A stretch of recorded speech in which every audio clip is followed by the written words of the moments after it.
na mídia, tem que ir para o livro primeiro.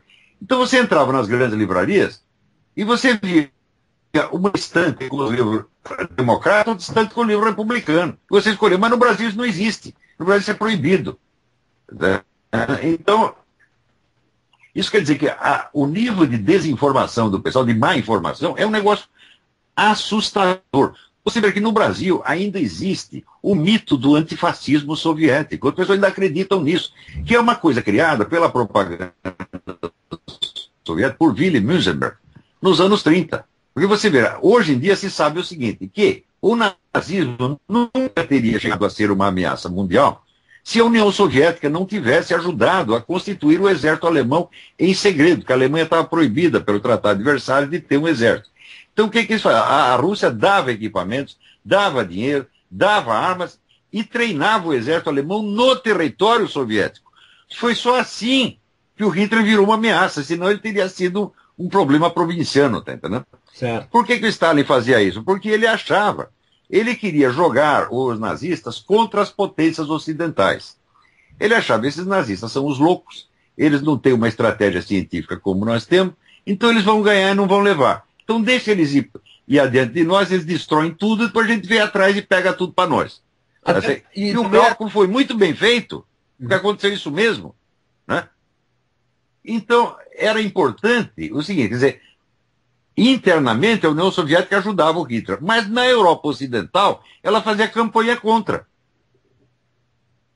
E o pessoal acredita nisso. Eu acabei de ler, estou acabando de ler um livro agora do Stephen Koch, que se chama The Breaking Point, que é sobre a história do Hemingway e do John dos Passos como idiotas úteis da União Soviética. Você veja como são essas coisas. Uma obra dessas vai chegar no Brasil, tu acha, algum dia? Difícil chegar, difícil. Se chegar, chega uma ou outra, mas nunca forma um conjunto.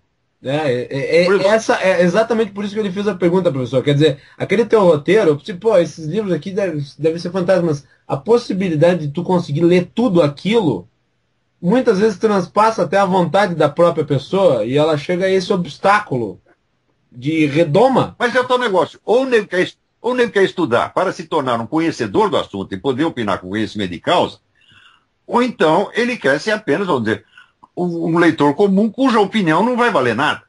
Vale só para ele. Certo. Agora, esse negócio que a gente estava falando, você vê como funciona essa coisa. Vamos dizer, o caráter assim, cínico, diabolicamente mentiroso de toda essa estratégia soviética, é uma coisa que hoje em dia todo mundo aqui conhece, porque existem milhares de livros a respeito. Depois que abriram os arquivos de Moscou, a história da União Soviética mudou, porque se descobriu tudo o que antes estava escondido. No Brasil está escondido até hoje. Você vê quantos historiadores brasileiros, por exemplo, foram para a União Soviética para investigar quantos jornalistas brasileiros estavam na folha de pagamento da KGB. Nenhum, eles não querem saber isso, não pode falar. Isso a comissão, na verdade, não investiga? Não, eles não querem saber. Mas, agora, para você ter uma ideia de como funcionava isso, nesse livro sobre o João dos Passos foi, vamos dizer, nos anos 20, ele foi o escritor de esquerda mais importante nos Estados Unidos. O típico escritor revolucionário, que era revolucionário no conteúdo, que era pró-comunista, e na forma, que ele inventou uma nova estrutura de romance, baseada assim, como se fosse notícia de jornal, tudo que é picotadinho. Fez um sucesso engraçado, virou ídolo da esquerda mundial. Acontece que quando chegou nos anos 30, o Comitê Central da União Soviética achou que aquele negócio de literatura de vanguarda já tinha dado o que tinha que dar e tinha que parar com aquilo e começar com o realismo socialista. Então, um sujeito, que era um holandês, membro lá do comitê, fez um discurso descendo o porrete no João dos Passos, dizendo, não, esse cara ele é o suprassumo da decadência burguesa. Ele faz exatamente o contrário do que nós temos de fazer, etc, etc. Este mesmo cara foi enviado para os Estados Unidos para cooptar o João dos Passos numa campanha de propaganda comunista. Você entrou, se fez de amigo, fez amizade com o casal, etc, etc, e usou o cara. Mesmo cara que ele estava condenando lá na União Soviética.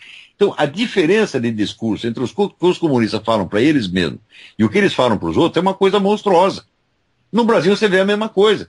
Se você confere, por exemplo, a propaganda do PT com as conversas nas assembleias internas do PT, parece outro mundo. Mas as atas das assembleias quem lê? Só quem está muito interessado. Certo. Professor, voltando à problemática da busca pelo conhecimento e o cerceamento do conhecimento através disso que nós estamos falando aqui agora. Outro ponto que é bastante... eu tinha um blog de críticas ao pessoal da esquerda da minha universidade e eu resolvi fazer uma pesquisa muito rápida, muito fácil, na biblioteca da universidade. Eu botava lá Adam Smith, dava 18 referências. Aí botava Karl Marx, dava 300. Aí eu colocava Ludwig von Mises, 2 referências. Eu colocava Lenin, 100 referências. Eu colocava Eric Vollen, 0 referências. Mas, quer dizer, a desproporção entre um e o outro é gigantesca. E quer dizer, as pessoas se utilizam das bibliotecas universitárias para, muitas vezes, embasar os seus estudos acadêmicos. Ou seja, a produção acadêmica toda condicionada a um pool de livros já direcionados. Claro, e as portas estão fechadas. E daí você cai como uma baia que leva as vacas para o matadouro, tá entendendo? Você tem que ir por aquela linha porque não existe outra. E, inclusive, isso cria, vamos dizer, um falso prestígio, porque você tem, assim, a esquerda, né, está no topo da cultura. Os outros são apenas exceções. Tá bom, no Brasil, de fato, é assim, porque eles tomaram tudo. Não concorrendo com os caras no campo do debate, do confronto de ideias, mas simplesmente ocupando espaços e boicotando, proibindo, né, escondendo. É um negócio medonho, uma coisa absolutamente vergonhosa. E tanto que as pessoas são educadas nessa atmosfera, e elas acreditam piamente nisso aí. E quando você fala uma coisa diferente, elas ficam escandalizadas. Por exemplo, outro dia eu dei informação e falei, olha, desde o tempo da ditadura militar, praticamente todos os jornais e canais de televisão brasileiros foram dirigidos por gente de esquerda. O sujeito acha que é mentira. E não precisa pesquisar muito para saber que é fato. Né? Claro que é fato. Olha, você vê, teve uma publicação do Sindicato dos Jornalistas de São Paulo. A publicação já tem, digamos, uns 20 anos, né? E chama-se assim, 60 anos de jornalismo. Você vê os personagens citados, da direita tem uns 4, 5 caras. Os outros centenas, é tudo gente que era do Partido Comunista. Ou então, de dissidências, era trotskista, era maoísta, mas era todo mundo. Então, quer dizer, o jornalismo no Brasil virou um órgão, não de propaganda esquerdista, isso é importante, mas de desinformação esquerdista. Né? Propaganda é você pregar o comunismo abertamente. Desinformação é o contrário. Você mantém uma aparência de liberal, democrata, até conservador, para, nos momentos decisivos, você divulgar ou esconder, conforme seja o interesse do partido, determinadas notícias. A desinformação, ela só pega quando ela vem não pela boca do inimigo, mas pela boca de alguém de confiança da vítima. Então é preciso conservar essa confiança. Então, durante o regime militar, por exemplo, havia os grandes jornais, tidos como conservadores, dirigidos por comunistas, e você tinha a imprensa nanica, que era abertamente pró-comunista. Professor, até fiz uma entrevista com o Sandro Vaia, que trabalhou no Jornal da Tarde, e ele dizia, olha, a redação do jornal inteira era de esquerda. Claro, claro. E os mesmos caras dirigiam a grande mídia e dirigiam a imprensa nanica. Então a imprensa nanica era abertamente comunista e isso fazia o quê? Dava credibilidade à grande mídia para quando ela mentisse no interesse do partido, ela ser crida por pessoas, vamos dizer, inocentes. Então, por exemplo, você veja, os comunistas mataram no mínimo 100 milhões de pessoas, que é o cálculo do livro negro do comunismo. Nunca no Brasil saía notícia sobre massacres. Continuaram matando gente, continuam matando gente até hoje, a 3x4, nunca saiu uma notícia. Uma vez eu tanto forcei, mandei tanto e-mail para o Otávio Furias Filho, que ele publicou uma notícia sobre atrocidades na China, uma, ao longo de 20 anos. Agora, para falar dos 400 guerrilheiros que foram mortos pela ditadura militar, você tem um espaço todo dia, né? Então ficou uma coisa desproporcional. Quer dizer que 400 guerrilheiros mortos, a maioria de armas na mão, alguns não, mas a maioria, né, fica parecendo que foi um crime muito maior do que matar 70 milhões de civis desarmados na China. Então as pessoas já nascem, vamos dizer, já crescem dentro dessa atmosfera, e tudo está torcida, é tudo mentira. Né? Ainda sobre a questão da universidade, professor, falando com amigos meus que não necessariamente são conservadores, não necessariamente gostam do senhor, aliás, mas eles todos estavam muito pasmos, porque não são necessariamente pessoas desonestas, mas eles estavam pasmos porque não há um pensamento divergente daquele que está na universidade. Quer dizer, a regra da casa é ser de esquerda. Não há Pois é, e proibir o confronto, porque eles morrem de medo do confronto. Eles não podem se submeter ao confronto porque eles sabem que vão perder. Eu não tive um debate com gente de esquerda que o cara não saísse com o rabo entre as pernas. Isso foi em todos os casos. Até tem o famoso ali no Fórum da Liberdade que o cara do Fórum Social Mundial se mandou embora do fórum. Não, foi na Bienal do Livro. Foi na... O João Pedro Stede, ele saiu dizendo, se eu soubesse que ia ser tratado assim, eu não vinha. Não, mas não teve o caso no Fórum da Liberdade? Ah, teve pô, esqueci o nome do... Oded Grajev, que foi lá, era para ter um debate entre ele fez a parte dele e foi embora. Daí eu até falei, você faz muito bem de ir embora, porque ia apanhar que nem desgraçado aqui. Certo.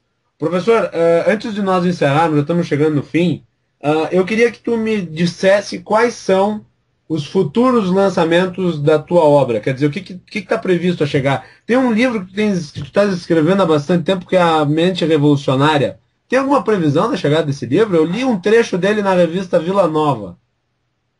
Não. O que aconteceu é o seguinte, esse era inicialmente um projeto de pesquisa, começou a crescer demais, e eu comecei a publicar os pedaços separados. Por exemplo, o livro sobre o Maquiavel é uma parte da mente revolucionária.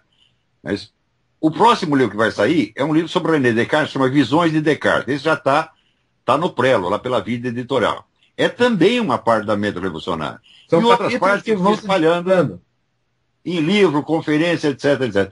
Quando que eu vou juntar isso? Eu acho que nunca, vai ficar assim mesmo, vai ficar espalhado. Né? Certo. Essa série de 8 volumes... A não ser que apareça o Felipe Moura Brasil e diz, não, ele não tem tempo de botar ordem, eu vou botar. Eu acho que seria bom se alguém fizesse isso. Vamos torcer para que surja. Quem sabe vou lá eu fazer isso aí. Professor Olavo, quem sabe? Com relação a esses 8 volumes do Imbecil Coletivo, 8 volumes? Eu tenho os 2. São 8 volumes, por quê?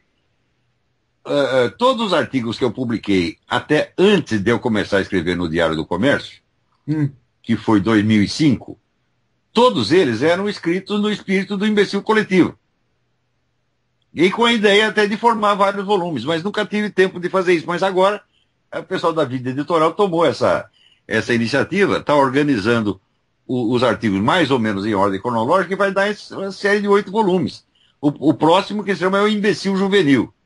Certo. E quando tem alguma previsão de lançamento? Eu acho que é esse ano ainda. Esse ano ainda. Eu creio que sim. O livro do Descartes eu garanto que será este ano ainda. Né? Última pergunta. Diga.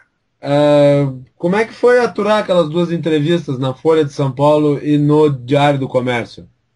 Tu acha a gente que as perguntas... Quer ter paciência, né? As perguntas dos repórteres, no caso, eles, na verdade, são um sintoma daquilo que nós conversamos nessa entrevista? Mas é claro, porque eles vêm da faculdade de jornalismo com aquela cabecinha. E, sobretudo, vamos dizer, pessoas ineptas, elas não estão, nem leram o livro inteiro, não sabem do que eu estou falando, não tem a referência cultural. Então é uma desgraça. Então a gente tem que, na resposta, consertar a pergunta. Né? Certo. Professor, eu queria muito... Você dar uma resposta inteligente a perguntas cretinas, né, é serviço duplo, né? Professor, eu queria muitíssimo agradecer a tua presença, a tua participação no meu programa aqui, e eu te deixo com a última palavra. Muito obrigado. Então, a palavra é minha, muito obrigado pela atenção e vamos ver o que nós conseguimos fazer, vamos dizer, por uma parcela ínfima da juventude brasileira, né, para criar uma nova geração de intelectuais mais capacitados, tá, que pelo menos consiga sanear um pouco o ambiente. Então, boa sorte a todos, fiquem com Deus, né, E quando puder, me manda a gravação desse programa. Pode deixar que eu vou mandar sim. Muito obrigado, professor. Tá bom, um abração, tudo de bom. Grande abraço.